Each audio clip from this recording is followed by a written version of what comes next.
इस बिजनेस के बारे में बोलने की इच्छा इतनी होती है कि बोलने की इच्छा ही खत्म हो जाती है। और कहते हैं कि silence is the best way to express anything. लेकिन एक शायर की बात मुझे याद आती है और इस बिजनेस के लिए कितना सही है वो। एक दिन खुदा से मेरी मुलाकात हुई। मान लीजिए एक दिन खुदा से मेरी मुलाकात हुई, थोड़ी ही सही पर बात हुई। मैंने उनसे पूछा ये बिजनेस कैसा है? उन्होंने बोला रिश्ता बनाए रखना बिल्कुल मेरे जैसा है, रिश्ता बनाए रखना बिल्कुल मेरे जैसा है।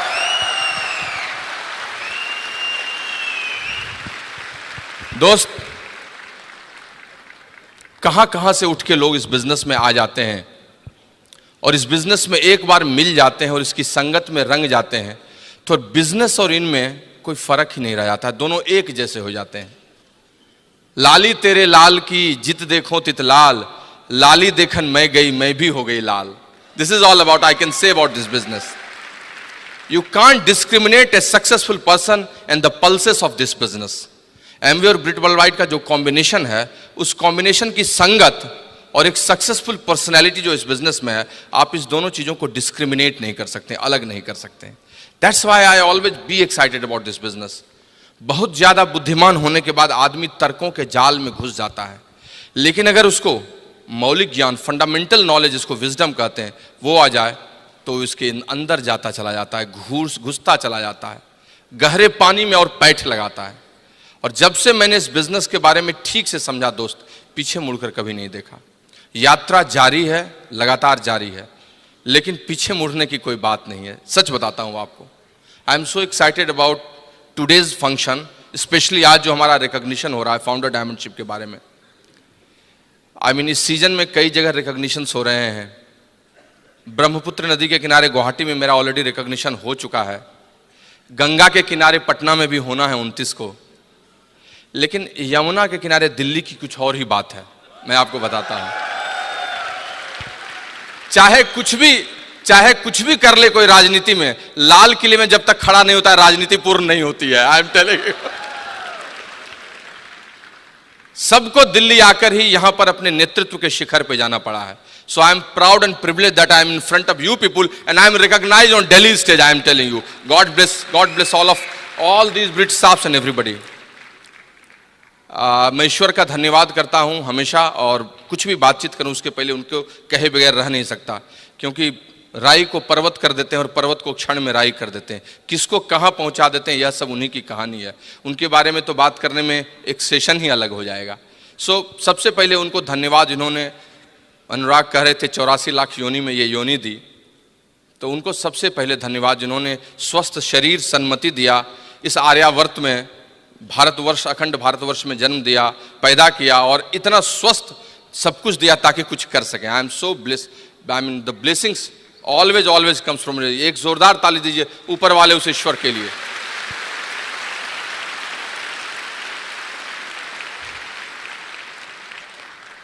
विशेषकर मेरे माता पिता, आई मीन मेरे पिता का पुण्य और माँ का आशीर्वाद हमारे साथ रहता है। इस बिजनेस में आने के पहले भी रहा है और अभी भी लगातार रह रहा है। Although I mean some challenges has come, but we are overcoming all these things.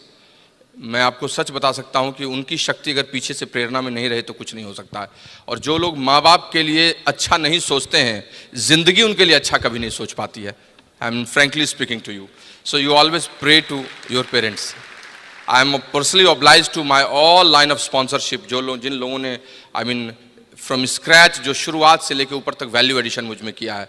मेरे इस पूरे व्यक्तित्व का योगदान उस समस्त मेरी उस वंशावली को है जो मंजरी किशोर रूप स्पॉन्सर से शुरू होती है, जो कुछ दिनों के लिए साथ रही थी और वहाँ से होते हुए बहुत ऊपर तक जाती है। किसी का भी नाम लें, आई मीन देवेश और अविनाश एंड रीना, संजय उपाध्याय, संजय गुप्ता से लेके आशीष प्रभा, और फिर none other than Anurag and Nidhi Agarwal. You can say, I mean मैं आपको सच बताता हूँ, इस बिजनेस में इस लाइन ऑफ स्पॉन्सरशिप का क्या महत्व है ये वही समझता है जो वहाँ से इन रसों को खींच पाता है। And specially Anurag and Nidhi has contributed in our life. हमारे लाइफ में पैराडाइम शिफ्ट उन्होंने ला दिया। जब पहली दफ़ा देखा था तो एक सिल्वर प्रोड्यूसर के रूप में फर्स्ट टाइम वो एमरल्ड या फाउंडर एमरल्ड थे, उनकी हरी सेंट्रोस के पीछे से कुछ टूल्स किसी को देते हुए एक बड़े ऑरा के साथ, और वहाँ से होते हुए वो हमारे अपलाइन बन गए, फिर धीरे धीरे हमारे मेंटोर भी बन गए, फिर धीरे धीरे हमारे फ्रेंड भी बन गए, फिर एक दिन वो सखा बन गए, and now he's part of our life. So give a good clap to Anurag and Nidhi, founders Diamond Going EDC, I am telling you. I mean, special thanks to the whole country mentor Kanti and Lata Gala, and especially this Brit Worldwide Associates, जिन्होंने एक व्यक्ति को एक प्रवृत्ति के रूप में बना दिया, सिस्टम इतना बढ़िया से एस्टैब्लिश कर दिया कि मेरे जैसा आदमी भी जिसके पास मुश्किल से समय निकलता था, वो पार्ट टाइम इस बिजनेस को बिल्ड कर सका और बहुत आगे जा सका. I am telling you, I mean special thanks to all these persons, specially Britt staffs and Amway employ also. ये सब लोगों की देन है यहाँ पर मुझे यहाँ पर लाने और पहुँचने की. दोस्त, फाउंडर्स डायमंड बनने के पीछे में बहुत बड़ी कहानी नहीं है, वो कहानी तो डायमंडशिप तक ही हो गई थी.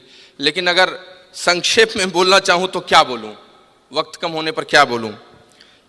कविताई मेरे अंदर है, इसलिए कविताई में थोड़ी बात बोल सकता हूँ कि बिजनेस को जब ज्वाइन किया था तो शायद किसी पे एहसान किया था.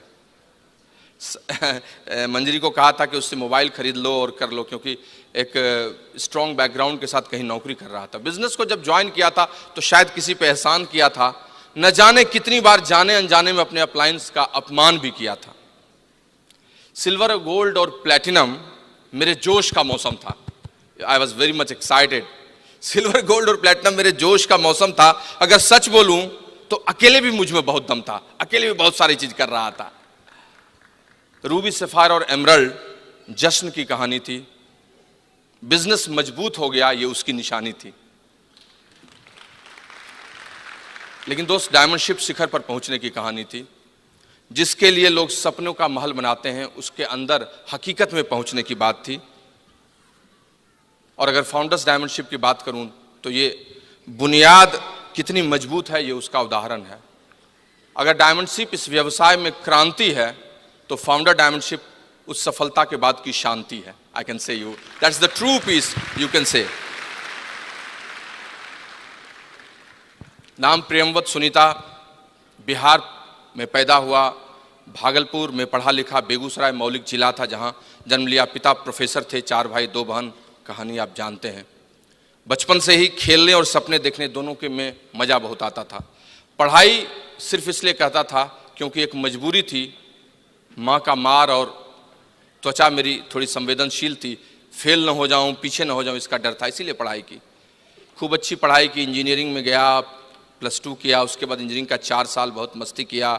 वहाँ से निकल के अच्छी नौकरियाँ मिली, नौकरियों को किया, फिर और अच्छी नौकरी की तलाश में गया, सिविल सर्विसेज किया, सिविल सर्विसेज में क्वालिफाई किया, अच्छी नौकरी भी मिल गई और फिर लगा जैसे कि पूरी जिंदगी बदल गई.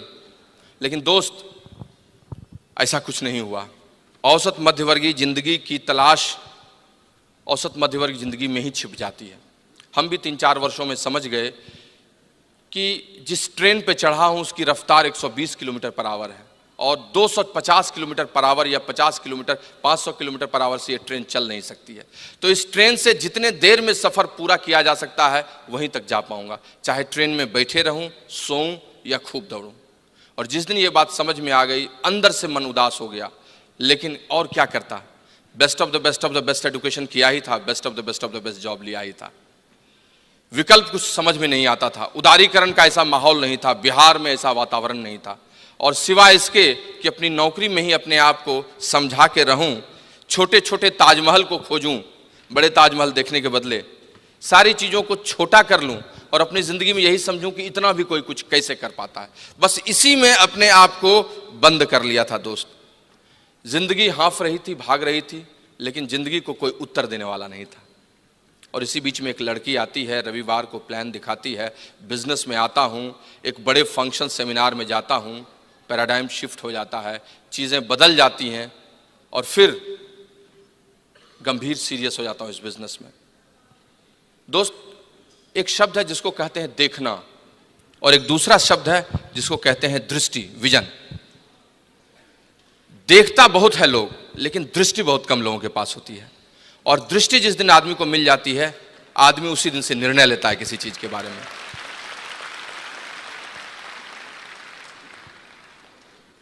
कहते हैं ना, यह सब तभी होता है जब ईश्वर की विशेष कृपा होती है. मेरी जिंदगी भी खराब हो सकती थी अगर उनकी विशेष कृपा नहीं होती। उनकी विशेष कृपा हुई, मैं इस बिजनेस के मर्म को समझ गया कि मेरी औकात नहीं है कि मेरे पास अभी 50 करोड़ रुपए हों कि मैं एक सिस्टम क्रिएट करूं अलग से 500 एम्प्लॉय रखकर। मेरी औकात अब नहीं रही कि मैं सचिन तेंदुलकर या अमिताभ बच्चन अचानक से बन सकता हूं। लेकिन हाँ, इस बिजनेस ने जो टाइम कंपाउंडिंग का एक सिस्टम क्रिएट करने का तरीका सिखाया है, जहां मैं बचे समय में मेहनत करूं और मेहनत करके 2-3 घंटे रोज लगा के आगे बढ़ूं, तो शायद आने वाले दिन में एक ऑर्गेनाइजेशन स्टैब्लिश कर सकता हूं और फिर धीरे धीरे वहीं पहुंच सकता हूं, उसी एंटरप्रेन्योरशिप को ले सकता हूं जिसकी चाहत सबको होती है। और जैसे ये बात समझ में आई, फिर पीछे मुड़कर नहीं देखा। यात्रा पूरी होती चली गई दोस्त। हाँ, संघर्ष हुआ बीच में, ऐसा नहीं है कि संघर्ष नहीं हुआ, मैंने पहले भी सुनाया है, आज वो वक्त नहीं है। लेकिन मैं इतना कह सकता हूं, संघर्ष का स्तर दूसरा था। ऐसा नहीं था कि पैसे की कमी थी, या ऐसा नहीं था कि काम करना मुझे नहीं आता था, लेकिन अंदर का संघर्ष बहुत था। लोगों की आलोचनाओं को सुनना था, लोग कुछ न कुछ बोलते थे, लीक से हटकर चलने पर लोगों का दृष्टिकोण शुरुआती दौर में अलग होता है, जब आप सफल हो जाते हैं तब दूसरा हो जाता है। वो सब चीजें थी। उनका संघर्ष बहुत बड़ा था। लोग कहते थे, प्रेमवत क्यों साबुन बेचते हो, इतने अच्छे अधिकारी हो, क्या कम गया है तुमको, कुछ दूसरा काम करो। लोग कहते थे, भाग रहे हो पैसे के पीछे में। लोग भौतिकवादी समझने लगे। लोगों के दिमाग में चला गया कि ये अपनी जिंदगी को बर्बाद कर रहा है। और इन आलोचनाओं से बचने का तरीका बड़ा मुश्किल होता है दोस्त। लेकिन जब आपकी बात आपको समझ में आ जाए और अगर आप लक्ष्य पे लगे हुए हैं, तो फिर आप लोगों की आलोचनाओं को नहीं देखते हैं, इधर उधर नहीं देखते हैं, आप सिर्फ अपने लक्ष्य की ओर देखते हैं। आप सिर्फ उन्हीं चीजों को फोकस करते हैं जिससे आप ग्रोथ ले सकते हैं। निराला ने एक बड़ी अच्छी कविता लिखी है उन यूथ्स के लिए, उन युवाओं के लिए जो आगे बढ़ना चाहते हैं और इधर उधर नहीं देखते हैं। मैं आपको सुनाता हूं। उन्होंने लिखा है कि युग का जुआ मत देख दाएं और बाएं, don't see left and right, मत देख दाएं और बाएं, झांक मत बगलें, न अपनी आंख कर नीचे। अगर कुछ देखना है तो देख अपने वो वृषभ कंधे, जिन्हें देता चुनौती सामने तेरे खड़ा युग का जुआ। अपने कंधे को देखो, अपने स्ट्रेंथ एंड वीकनेसेस को देखो, वही तुमको वही आप आगे ले जाएगा। दोस्त, सपने को मरने नहीं देना है, उस समय लक्ष्य की ओर चलना है। और सपने मर जाते हैं तो व्यक्ति ही मर जाता है। उपास ने कहा है ना कि आदमी रोज दफ्तर जाने से नहीं मरता है, आदमी कम खाने से नहीं मरता है। रोज जाइएगा दफ्तर तो मर नहीं जाइएगा आप। आदमी रोज दफ्तर जाने से नहीं मरता है, आदमी कम खाने से नहीं मरता है। लेकिन जिस दिन उसके सपने मर जाते हैं, आदमी उसी दिन मर जाता है। लाश चलती है, उसके बाद लाश सरवाइव करती है। मैंने उसी दिन से निर्णय लिया, संघर्ष से निकला, संघर्षें हुई, बहुत सारी बातें हुई, स्पेशली एमरल्ड से डायमंड और डायमंडशिप से फाउंडर डायमंडशिप में बहुत चीजें देखा। बहुत सारे स्लाइड्स हैं, जिन स्लाइड्स को मैं दिखाऊं तो आपको मजा आएगा, देश ही रहेगा, अच्छा लगेगा। एक बड़ा सक्सेसफुल ऑफिसर जिसके कमरे में 40 लाख से नीचे टैक्स देने वाला आदमी नहीं अंदर जाता हो, वो रात को 1 बजे 1:30 बजे जाड़े में एक 3rd क्लास के कूपे में, चूंकि उसको सवेरे 7 बजे भागलपुर में मीटिंग लेनी है, उसमें 2 बॉगी के चेयर्स के बीच में ऐसे ठंड से बचते हुए सिकुड़ के जा रहा हो और सवेरे मीटिंग लेने जा रहा हो। जो एलएस ट्रिप से फ्लाइट से आ रहा हो, उसके पास समय की कमी हो, फिर कलकत्ता से फ्लाइट पकड़ के रांची चला जा रहा हो, वहां मीटिंग लेके नाइट आउट्स करके 4 बजे सवेरे बस में लग के फिर पहुंच रहा हो और सीधे ऑफिस जा रहा हो। These were struggles, my struggles were और डिफरेंट टाइप। मैं रात को शनिवार की रात की फ्लाइट पकड़ता था पटना से और रात को लैंड करता था दिल्ली में, और सोमवार की पहली फ्लाइट पकड़कर फिर पहुंच जाता था और अपने दफ्तर में रहता था। नहाना बाद में होगा, देखा जाएगा। ठंड के दिन में ऐसे भी कितने लोग नहाते हैं। एक बार एक रेक्सोना की लड़की ने एक मार्गो के लड़के से प्रेम कर लिया। रेक्सोना की लड़की ने मार्गो के लड़के से प्रेम कर लिया। उसने कहा, आई लव यू, मैं तुमको अपना लाइफ बॉय बनाना चाहती हूं। दोनों में प्यार पियर्स की तरह साफ और सफेद था। फिर दोनों की शादी ब्रिज के गार्डन में हुई, जिसमें लक्स, फा, विवेल सब लोग आए, और शादी के बाद दोनों के जुड़वा बच्चे हुए, जिसका नाम जॉनसन एंड जॉनसन था।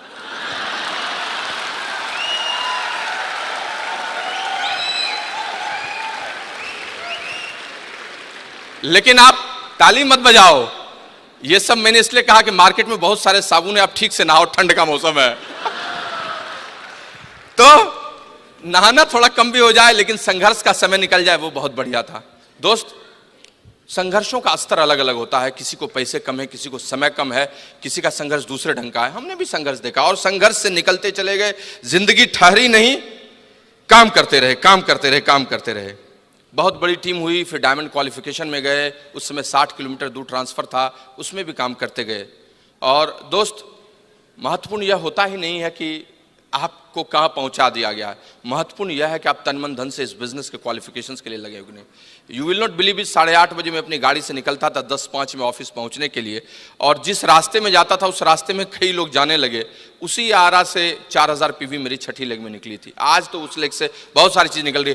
भगवान ने जानबूझकर मुझे ट्रांसफर कर दिया ताकि छठी लेग में तुम 6000 से अधिक पटना से नहीं कर सकते थे, 4000 वहीं से आएगा। ईश्वर की विशेष कृपा होती है जब भी आपके साथ कुछ घटित होता है। मैं आपको बताता हूं, you accept it as it is and you see that things will come to you.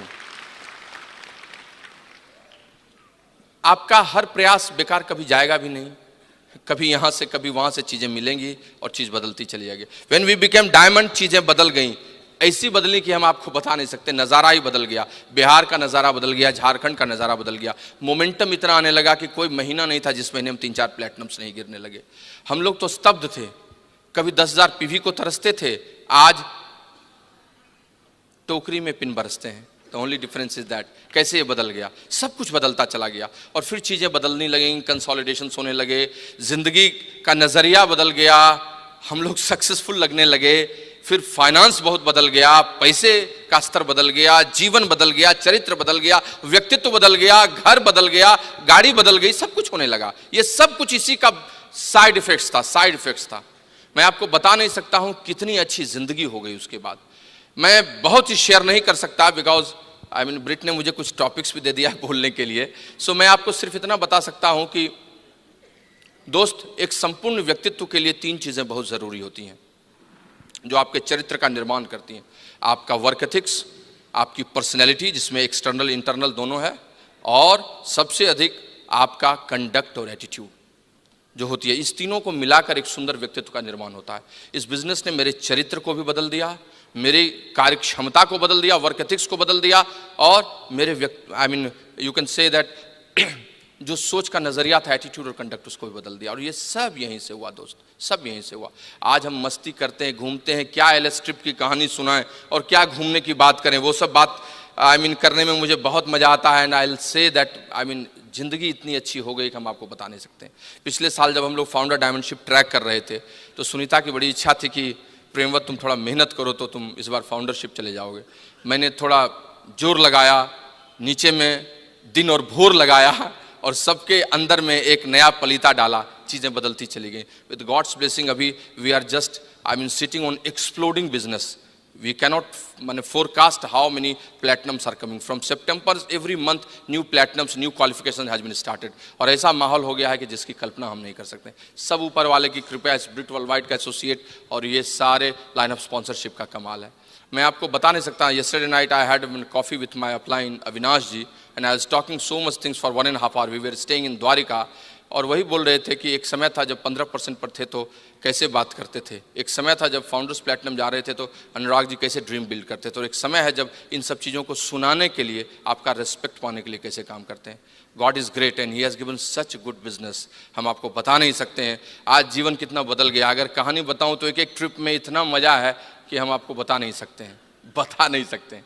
लेकिन इस सब के पीछे में जिस एक शख्सियत का बहुत बड़ा योगदान रहा है, जिसको मैं हमेशा मस्ती से, मजाक से कहता हूँ, लेकिन वो मेरे 3 बच्चों की माँ है, मेरे जैसे अरबी घोड़े को पकड़े रहती है, मेरी धर्म पत्नी, मेरी गर्म पत्नी, जिसको मैंने सालों साल से प्यार किया है। 100 साल पहले मुझे तुमसे प्यार था, आज भी है और कल भी रहेगा। पहले मैं इसके लिए गाता था ये रेशमी जुल्फें, ये सरबती आंखें हैं। आजकल गाता हूँ साड़ी के फॉल से तुझे मैच किया रे, कभी छोड़ दिया रे, कभी कैच किया रे। But I am telling you she is awesome. इसने मेरी जिंदगी में इतना बड़ा इंद्रधनुषी बदलाव किया है जिसकी आप कल्पना नहीं कर सकते हैं। और the best thing is that कि मेरे हताशा के क्षणों में बस सिर्फ इतना कहती है कि तुम प्रेमवत क्यों थोड़ा सा भी हताश निराश हो रहे हो, तुम कितना कर सकते हो तुमको पता नहीं है। अगर मैं हनुमान हूं तो ये मेरी जामवंत है। Give a good clap to her. Thank you प्रेमवत। Hello friends, good evening. नाम सुनीता प्रियमवत और मैं भी बिहार से ही बिलोंग करती हूँ और बहुत मज़े में लाइफ चल रही है। मैं थोड़ा सा अपना स्टोरी बताऊंगी, टाइम बहुत कम है और थोड़ा सा टॉपिक पे भी बात करूंगी। और मैं भी मिडिल क्लास फैमिली से ही बिलोंग करती हूँ और बहुत अच्छे डिसिप्लिन लाइफ मैंने बिताया है और अच्छे से पढ़ाई लिखाई की।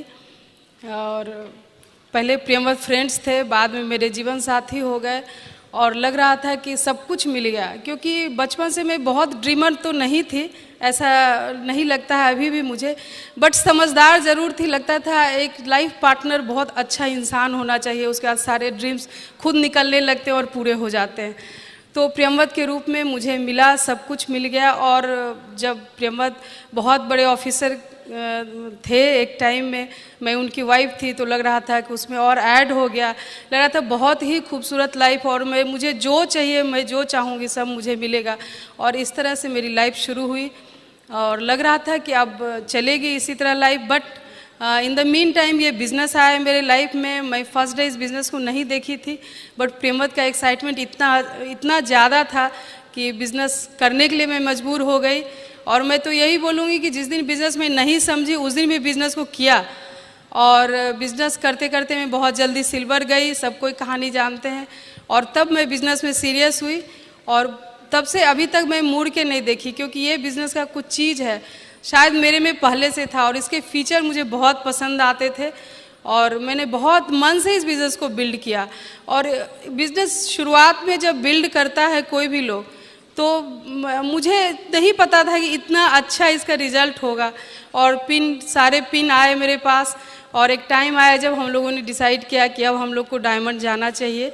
और हम लोग तैयारी किए, उसमें मेरा बेटा हुआ था, बहुत छोटा था। मैं यही बोलूँगी कि लेडीज़ को छोटे छोटे चीज़ रोकते हैं, बट नहीं रुकना चाहिए, क्योंकि बहुत मज़ेदार लाइफ होता है जब ये बिज़नेस बिल्ड हो जाता है। और एज ए डायमंड लेडी आप अपने लाइफ को करते हो। आज मुझे खुद अपने लाइफ को लगता है कि इसको याद करूं या किसी को बताऊं तो लगता है खुद की नज़र लग जाएगी। 3 इतने प्यारे प्यारे बच्चे हैं मेरे, बहुत समझदार, क्योंकि ब्रिट से जुड़े हुए हैं हम लोग। और जहाँ ब्रिट सिस्टम है, जिस घर में एमवे का पैसा और ब्रिट सिस्टम जहाँ है, उस कॉम्बिनेशन में बच्चे बहुत अच्छे पलते हैं। इसका भी रिजल्ट बहुत अच्छा है। तीनों बच्चे छोटे हैं, बहुत समझदार और बहुत प्यारे हैं। प्रियमवत ऐसा जीवन साथी मिला मुझे, बहुत अच्छे इंसान है जो हंसाते रुलाते मेरे लाइफ को यहाँ तक लाए, बहुत स्ट्रॉन्ग लाइफ स्टाइल दिया मुझे। और शायद ये नहीं रहते तो मैं इस बिज़नेस को बिल्ड नहीं कर पाती या इस बिज़नेस को समझ भी नहीं पाती। मैं बहुत थैंक्स करती हूँ गॉड को कि ये सब कॉम्बिनेशन के साथ ये बिज़नेस मिला मुझे। और मैं ऐसे ही डिसीजन लेके डायमंड गई और बहुत छोटे छोटे काम करने होते थे उस समय और बहुत सेक्रीफाइस किए हमने भी। ऐसे जब रिजल्ट होता है तो लगता है कि यूं ही रिजल्ट आ गया, बट ऐसा नहीं है। सबों को वही जीरो से शुरू होना होता है और बहुत चीज़ छोड़ना होता है, बहुत चीज़ के लिए रोना होता है, तभी अच्छे रिजल्ट्स आते हैं। और हमने बच्चों को भी बहुत छोड़ा, बच्चों के चीज़ों को छोड़ा, पोस्टपोन किया और आज इतना एंजॉय कर रहे हैं बच्चे हम लोगों के साथ। तो मैं यही बोलूँगी, कभी भी छोटे छोटे चुनौती को अपने लाइफ में नहीं आने दीजिए। इस बिज़नेस को खूब मन से बिल्ड कीजिए। भगवान ने आपको स्पेशल बनाया है और स्पेशल ये बिज़नेस आपके हाथ में दिया है। और ये बिज़नेस बनाते बनाते बिज़नेस का महत्व भी समझ में आता है। शुरुआत में आप बहुत नहीं समझते हैं। मैं सबको यही बोलती हूँ कि बिज़नेस बिल्ड करो, समझ जाओगे ये बिज़नेस क्या है। और मैं ऐसे ही थोड़ा सा बताना चाहूँगी कि डायमंडशिप हुई और लगातार डायमंडशिप मेरी हुई, लगातार हुई 2-3 साल। तो लास्ट ईयर हम लोगों ने सोचा कि इसे फाउंडर्स भी हम लोग जा सकते हैं बड़ा इजीली। जब डायमंडशिप हम लोग की हो जाती है तो थोड़ा सा एफर्ट लगा के हम लोग फाउंडर्स भी जा सकते हैं। तो हम लोग फाउंडर्स की तैयारी की और बड़ा इजीली हम लोग फाउंडर्स भी चले गए। तो थोड़ा सा मैं टॉपिक पे बात करूँगी कि डायमंड गए तो क्वालिफिकेशन और रीक्वालिफिकेशन पे मुझे 2 लाइन बात करना है कि क्वालिफाई हम करते हैं जब डिसीजन लेते हैं तो अपने को जोड़ते हैं और उसमें कुछ लोगों को ऐड करते हैं जिससे पीवी आता है, कुछ लोग आते हैं अच्छे अच्छे, तो ऐड करके हम उस साल डायमंड जाते हैं। बट रीक्वालिफाई होने के लिए हमने उन्हीं नए नए लोगों को जिनको ऐड किया था बिल्ड किया अगले साल, तो रीक्वालिफिकेशन बहुत ईजिली हो जाता है। तो मैं यही मैसेज दूंगी कि आप एक बार लोगों के साथ क्वालिफाई करो और रीक्वालिफाई करने के लिए उन नए लोगों को बिल्ड करो। बहुत मज़ेदार बिजनेस होगा, बहुत स्ट्रॉन्ग बिजनेस होगा। बहुत अच्छा लगा बात करके, फिर थोड़ी बात करेंगे आप लोगों से और all the best wish you all. और आप लोग खूब खूब जो चाहे इस बिजनेस में खूब मन से बिल्ड करें और जो चाहे सब पाए। भगवान आपके साथ है। Thank you, God bless you. दोस्त 2009 में 2009 आई बिकेम डायमंड, और उसके बाद ये क्वालिफिकेशंस रिक्वालिफिकेशंस में बदलता चला। आई काउंसल्ड विद माय अपलाइन, और जो सबसे बड़ा रिवॉर्ड इस बिजनेस ने मुझे दिया, जिसकी तलाश में मैं था, जिसको मैं चाहता था, मेरा ड्रीम ही था। मैं ऐसा नहीं था कि मुझे नौकरी बुरी नहीं लगती, आई एम प्राउड ऑफ दैट, या ऑफिस जाना डिसिप्लिन अच्छा लगता है, लेकिन अपनी शर्तों पर। I had always dream that I should have my own office, secretary, HR wing, everything. लेकिन वो कैसे संभव था? until unless I will not be free from job, free from my government job।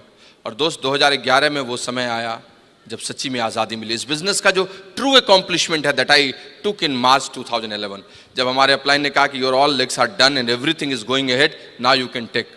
और तब 2011 में जाकर मैंने अपने प्री बॉस को एक प्रेम पत्र थमाया, जिसमें लिखते हुए कि महोदय, आपसे सविनय निवेदन है कि आपने बहुत दिनों तक योगदान दिया, मैंने सेवा की 14 वर्षों तक, अमूल्य प्राप्ति और उपलब्धि भी आपसे हुई, लेकिन अब क्या करूं, बड़े दुख के साथ सूचित करना है कि मेरा टर्नओवर बहुत बड़ा हो गया है।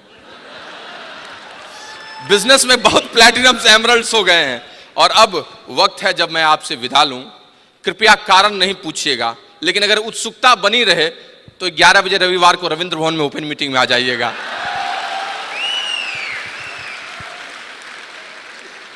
दोस्त, दुनिया में सबसे सुंदर चीज है वो है आजादी। सोने का पिंजरा बना दीजिए, अंदर में बताशे, गुड़ की डली सब रख दीजिए उस तोते को, लेकिन उस तोते को वो प्यारा नहीं होता है।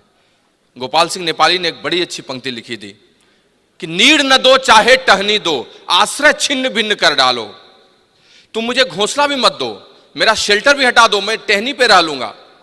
एक चिड़िया की पुकार थी, नीड़ न दो चाहे टहनी दो, आश्रय छिन्न भिन्न कर डालो, लेकिन पंख दिए हैं तो आकुल उड़ान में विघ्न न डालो। अगर पंख दिए हैं तो उड़ने दो, जहां तक जाना चाहता हूं, जितना आसमान तय करना चाहता हूं। दोस्त, विद गॉड्स ब्लेसिंग मैंने उसी दिन दिया सब कुछ और बताया कि भाई ये ले अपनी लकुटी कमरिया, बहुत ही नाच नचायो। अब मैं नाचने वाला नहीं हूं। जयराम जी की। और today I have my own office, own board of directors chamber, own conference hall, सारा प्रोजेक्टर लगाकर PPT, my HR wing, my secretary। अभी भी 10:30 से 11 बजे 12 बजे ऑफिस जाता हूँ, ऑफिस बॉय खोलता है, चाय पीता हूँ, मस्ती करता हूँ, काम करता हूँ, शाम को निकल कर किसी और जगह पर प्लान भी दिखाता हूँ, सारा काम करता हूँ। But now my life is my life, I am living my life, that's the true way entrepreneur can live, I am telling you friends. लेकिन ये सब अचानक से नहीं हुआ, सब कुछ लगातार हुआ, क्वालिफाई करके और रिक्वालिफाई करके। I can't, share all those topics in, 9-10 minutes, but I can say some glimpses to you. Qualification किसको कहते हैं? क्वालिफिकेशन करते हैं आप किसी भी पिन के पैरामीटर्स को पूरा करते हैं। तो प्लैटिनम 6 महीना 10,000, एमरल्ड 3,10,000 6 महीने, डायमंडशिप 6,10,000।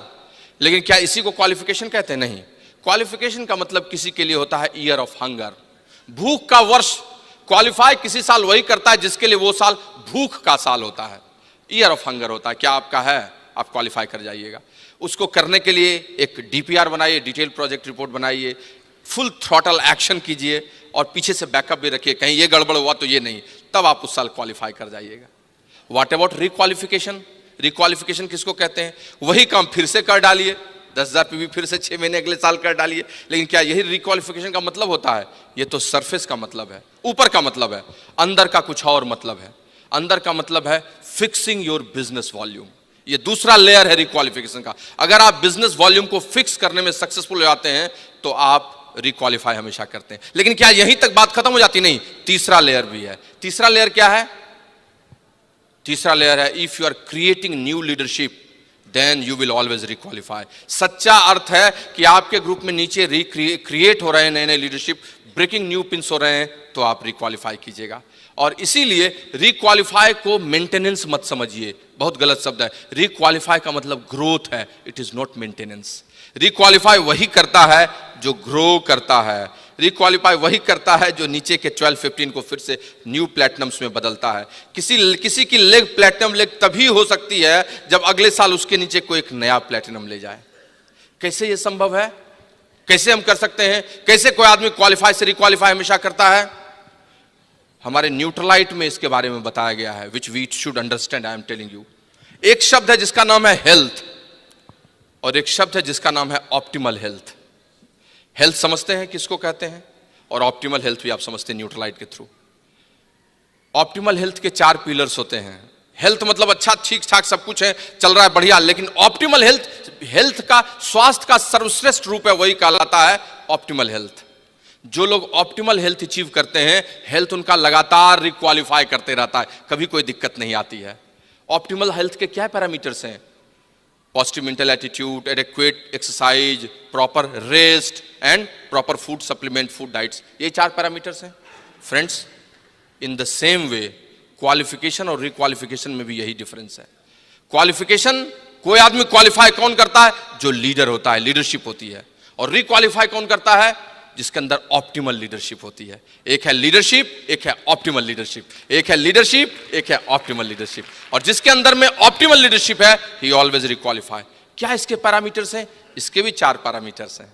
कौन कौन पैरामीटर्स हैं?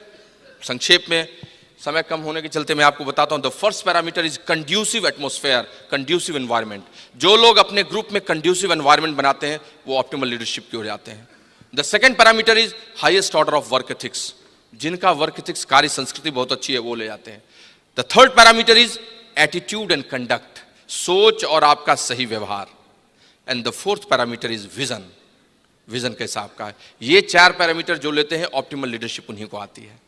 पहला पैरामीटर क्या है? Conducive atmosphere. I don't want to say, मैं ज़्यादा बोलना नहीं चाहता हूं, बस इतना कहना चाहता हूं कि अपने ग्रुप में जो सही वातावरण बनाते हैं, थर्मोस्टेट का रोल क्रिएट करते हैं, ऑप्टिमल लीडरशिप वहीं आती है। थर्मोमीटर नहीं बनते हैं। प्रॉपर गेटिंग स्टार्टेड, रात को नाइट आउट्स, उसके साथ ओपन मीटिंग, पेस मीटिंग का इंपॉर्टेंस, ये सब जो लोग कंसिस्टेंटली एंड परसिस्टेंटली करते हैं, लीडरशिप वहाँ ऑप्टिमल लीडरशिप में बदलती रहती है। द सेकेंड चीज है highest order of work ethics. Work ethics बहुत बड़ी चीज है। किसको कहते हैं highest order of work ethics? Maximum action as per situation and condition for your self and your downlines, this is called highest order of work ethics.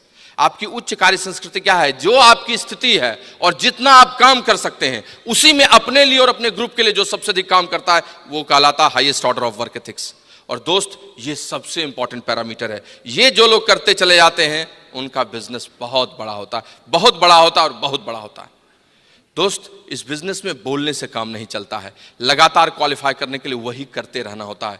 आपको action zone में रहना होता है। You have to always in action zone. You have to swim on your calendar and your downlines calendar. और जो लोग ये लगातार करते हैं, उनका बॉडी लैंग्वेज बदला रहता है, उनकी भाषा बदली रहती है, उनके ग्रुप में चीजें बदलती रहती हैं, वो प्लान भी दिखाते रहते हैं, वो काम करते रहते हैं, वो उन्हीं लोगों पर फोकस करते हैं जिनके साथ काम करना है। रोने से कुछ नहीं इस बिजनेस में होता है। लीडरशिप ऑप्टिमल लीडरशिप में कभी नहीं बदलती है। सोचने से कुछ नहीं होता है। वो कहते हैं ना कि ख्वाहिशों से नहीं गिरते फूल झोली में, वक्त की शाख को हिलाना होगा। ख्वाहिशों से नहीं गिरते हैं फूल झोली में, वक्त की शाख को हिलाना होगा। कुछ नहीं होगा अंधेरों को बुरा कहने से, अपने हिस्से का दिया खुद जलाना होगा, अपने हिस्से का दिया खुद जलाना होगा। मेरी तो वो लेग चली गई, मेरी तो वो लेग चली गई, मैं तो कुछ नहीं कर पा रहा हूं, था इतना बढ़िया था 15% पर वो नहीं जा रहा है। रोते रहने से, उनके लिए कुछ करने से कुछ नहीं होगा। वो 15% कभी नहीं जाएगा। वो आपके जीवन का बेताल है जो नहीं जाना चाहता है। You have to go in width, you have to go in width, you have to create again leadership. वो बैठा रहेगा, कर लो ना, मैं तो, तुम कितना भी सोचो, मैं तो जाऊंगा ही नहीं, प्लेटिनम एमराल्ड कैसे जाओगे? और आपके कंधे पर फिर बैठेगा वो ससुरा कलमुहा। लेकिन अगर आप विट्स में क्रिएट कर रहे हैं, चीजें कर रहे हैं, प्लान दिखा रहे हैं, लोगों के साथ काम कर रहे हैं, आपके लिए चीजें बदलती रहेंगी। इस बार नहीं, अगली बार, इस बार नहीं, ये कपल, ये कपल नहीं, ये कपल, ये कपल नहीं, ये कपल। डुबकियां तल में गोताखोर लगाता है, जा जाकर खाली हाथ लौट आता है, तो क्या फर्क पड़ता है? डुबकियां तल में गोताखोर लगाता है, जा जाकर खाली हाथ लौट आता है। मिलते न सहज ही मोती उसको पानी में, बढ़ता दूना उत्साह इसी हैरानी में। लेकिन मुट्ठी उसकी खाली हर बार नहीं होती है, कोशिश करने वालों की हार नहीं होती है। The person who shows plan, they rock there, they always rock. वो रॉक करते हैं। बैठने वाले लोग नहीं रॉक करते हैं, सोचने वाले लोग नहीं रॉक करते हैं, सोचने वाले लोग नहीं रॉक करते हैं। एक बार एक मारवाड़ी पत्नी ने अपने पति को कहा, अन्यथा नहीं लीजिएगा, मारवाड़ी पत्नी ने अपने पति कहा, ए जी सोचू थारे साथ अमेरिका घूम लूं, कितो पैसे लागी? पति ने कहा, कौन नहीं पैसे लागी, कोई पैसा नहीं लगता है। पत्नी ने कहा क्यों? पति ने कहा सोचन के पैसे लागी।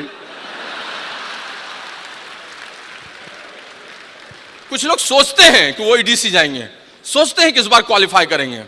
सोचने से दोस्त नहीं होता है। कुछ लोग प्रोस्पेक्ट ढूंढते हैं, ला दीजिए ना प्रोस्पेक्ट, हमको किसी तरह से ला दीजिए, मिल जाएगा।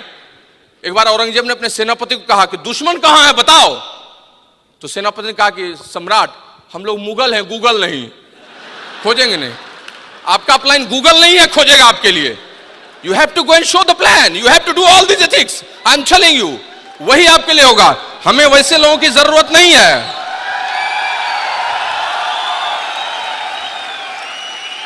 हमें वैसे लोगों की जरूरत नहीं है जो स्टैंडिंग ऑर्डर पर हैं, जो ओपन मीटिंग में आते हैं, प्रोडक्ट यूज करते हैं लेकिन प्लान नहीं दिखाते हैं। हमें वैसे लोगों की जरूरत है जो 7 बजे 7:30 बजे रोहिणी से चलकर अपने घर लौटते हैं गुड़गांव, लेकिन हाथ धोते हैं, मुंह धोते हैं, नाश्ता चाय करते हैं और 8 बजे मार्कर बोर्ड लेकर निकल जाते हैं और 10:30 के पहले घर नहीं लौटते हैं। हमें अर्जुन और भीम चाहिए, युधिष्ठिर नहीं जो चिकी नौकी अच्छा कच्चा बोले आप बहुत बढ़िया अपलाइन है और काम नहीं करें। We need Arjuna and Bhima who shows plan and shows plan. वही करते हैं काम। पुरुषार्थी लोगों की आवश्यकता है इस बिजनेस में।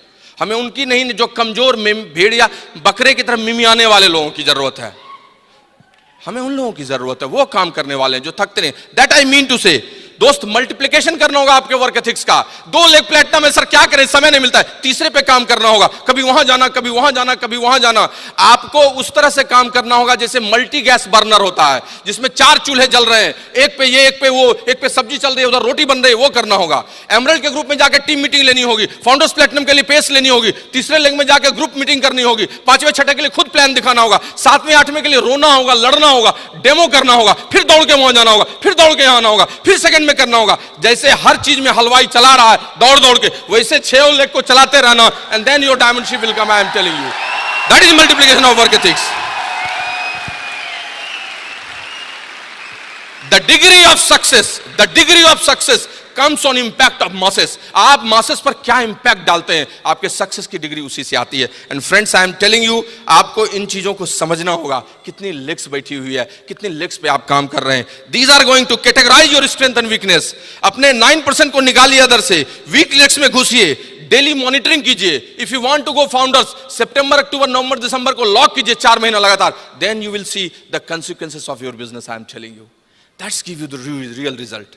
The third parameter is attitude and conduct. समय नहीं है इसलिए बस इतना बोल सकता हूं कि अच्छी सोच, अच्छा व्यवहार आपका है। एटीट्यूड बहुत बढ़िया, पॉजिटिव, विनिंग, एवरीथिंग। रोने से कुछ होता नहीं है, रोने वाला यहां जीतता भी नहीं है। कंडक्ट का मतलब क्या है? यहां कंडक्ट से क्या मतलब लगाते हैं? कंडक्ट का मतलब है आप कंपैशनेट है कि नहीं, आप लोगों के लिए बढ़िया सोचते हैं कि नहीं, आप गिविंग फॉरगिविंग करते हैं कि नहीं, आप कार्डिनल रूल्स फॉलो करते हैं कि नहीं, एबीओ की स्ट्रेचिंग आपने छोड़ दी है कि नहीं, लोगों को मना करते हैं कि नहीं, शॉप सेलिंग को खराब आप कहते हैं कि नहीं। आपका कंडक्ट ही आपको अंत में बचाएगा।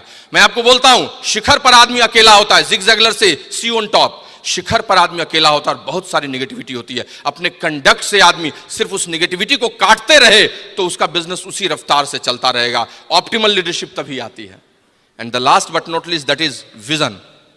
आपने कितना बढ़िया काम किया है, सब कुछ ठीक है, लेकिन आप एक मैकेनिक की तरह, एक मशीन की तरह आप 10,000 पी बनाते रहेंगे, लेकिन बहुत बड़ा बिजनेस तभी होगा जब आपके पास एक दृष्टि होगी, ऑप्टिमल लीडरशिप होगी, तभी आप लगातार रिक्वालिफाई कीजिएगा। 2018 में आपका कैसा बिजनेस होगा, 2020 में आप क्राउन रहिएगा, आपके ग्रुप में 50 डायमंड्स रहेंगे, उसकी मीटिंग करते रहिएगा। क्या आप ये सोचते हैं, क्या आप ये सोचते हैं कि ऑस्ट्रेलियन ग्रास पर आप अपनी पत्नी के साथ चाय पी रहे हैं और 7 तारीख को आपकी 9 लेग क्वालिफाई कर रही है और 2017 में आप मजा कर रहे हैं ट्रिपल बन के? क्या आपका विजन ऐसा है? क्या आपका विजन ऐसा है कि 10,000 करोड़ का टर्नओवर एमवे का हो रहा है, आपका 1,000 करोड़ का टर्नओवर होगा? क्या आप सोचते हैं कि इकोनॉमी की ग्रोथ जैसी है वैसा मेरा डाइवर्सिफिकेशन है? क्या आप इस बिजनेस के बारे में, अपने बच्चों के बारे में, परिवार के बारे में समेकित रूप से ऐसा सोचते हैं? अगर आप ऐसा सोचते हैं तो ये बिजनेस आपको हमेशा ऑप्टिमल लीडरशिप देगा। आपका विजन आपको लगातार दौड़ाए रखेगा, आगे बढ़ाता रहेगा। और ये दोस्त तभी हो सकता है जब आप अनकंडीशनल लव एमवे से और ब्रिट वर्ल्ड वाइड दोनों से कीजिए। अपने अपलाइन डाउनलाइन से तो कीजिए, लेकिन अनकंडीशनल लव अपने एमवे और ब्रिट वर्ल्ड वाइड से कीजिए। मैं अपनी बात को समाप्त करने के पहले एक अनकंडीशनल लव का एक छोटा सा एग्जाम्पल देना चाहता हूँ, which always gives me inspiration. I am telling you, America में एक माँ थी और उसका एक छोटा सा बेटा था 14 साल का। जब वो 16 साल का हुआ तो उसकी माँ ने उसको एक घड़ी गिफ्ट में दी। और उसको बहुत मजा आया, दोस्तों को दिखाया, खूब खुश हुआ। और दोस्तों ने कहा कि यार जब तुम 18 साल के होगे, एडल्ट फ्रेंचाइजी होगी, तब कितना मजा आएगा, कितना बड़ा गिफ्ट तुम्हारी माँ तुमको देगी। दिन बीतता गया, समय बीतता गया और साल बीतता गया। वो लड़का 18 साल का होने ही वाला था, 2 महीने पहले की बात है। अपने कॉलेज जा रहा था, अचानक घर से निकलते वक्त जोर की बेहोशी, चक्कर आया उसको और गिर पड़ा। उसकी माँ ने देखा और दौड़ते हुए उसको उठाई। तब तक जब तक मैं उठाती वो बेहोश हो चुका था। लेते हुए वो सबसे बड़े हॉस्पिटल में पहुंची, आईसीयू में, और तुरंत फटाफट सारा चीज ईसीजी फिजीजी होने लगा। पता चला सीवियर हार्ट अटैक आया, मैसिव हार्ट अटैक, चारों चैम्बर में। तुरंत ओटी में ले जाया गया, ऑपरेशन की शुरुआत हो गई और 18 घंटे ऑपरेशन चला। Operation was successful. आईसीयू में 10 दिन रखा गया, फिर उसके बाद नॉर्मल में रखा गया और 2 महीने बाद उसे छुट्टी दी गई। जिस दिन वो घर लौट रहा था उसी दिन उसका जन्मदिन था और दौड़ते हुए अपने घर आया ताकि वो माँ से मिले और गले लगाए, गिफ्ट भी लेगा। घर घुसा तो माँ के कमरे में घुसा तो माँ कमरे में नहीं थी। अब निकलने ही वाला था कि वहाँ एक चिट्ठी रखी हुई थी, एक लेटर रखा हुआ था। That was in English, I am translating into Hindi and I am saying to you. माँ ने लिखा था कि बेटा जब तुम इस पत्र को पढ़ रहे होगे तो इसका मतलब है तुम ठीक होके घर आ गए होगे और मुझे कितनी खुशी है मैं तुमको बता नहीं सकता हूँ। ईश्वर की असीम कृपा है कि तुमने नया जीवन पाया है और आने वाले दिनों में तुम केवल सफल ही नहीं बनोगे, सफल इंसान बनोगे। बेटा याद है तुम्हें जब 16वें साल में मैंने घड़ी गिफ्ट दी थी तो तुमने कहा था कि माँ तुम क्या दोगी मुझे 18वें साल में। अभी तुम्हें मैं एक राज का बात बता रही हूँ और वो ये है कि जो दिल तुम्हारे हृदय में धड़क रहा है वो दिल मैंने ही तुमको दिया है, ट्रांसप्लांटेशन के थ्रू तुम्हें ये लगा है। बेटा मैं जानती हूं तुम बहुत अच्छा करोगे और तुम्हें बहुत दुख होगा, लेकिन सच बताती हूं इससे बड़ा कोई गिफ्ट तुम्हारे लिए नहीं हो सकता था। तुम हजारों साल जियो और बहुत अच्छा करो। फ्रेंड्स, उस लड़के की आंखों में खूब आंसू था, लेकिन उस अनकंडीशनल लव के चलते वो बहुत बड़ा आदमी बन गया था। इस एमवे और ब्रिट वर्ल्ड वाइड के अनकंडीशनल लव को आप भी लीजिए और आप इस बिजनेस में सबसे बड़े पिन पर जाइए। God bless you.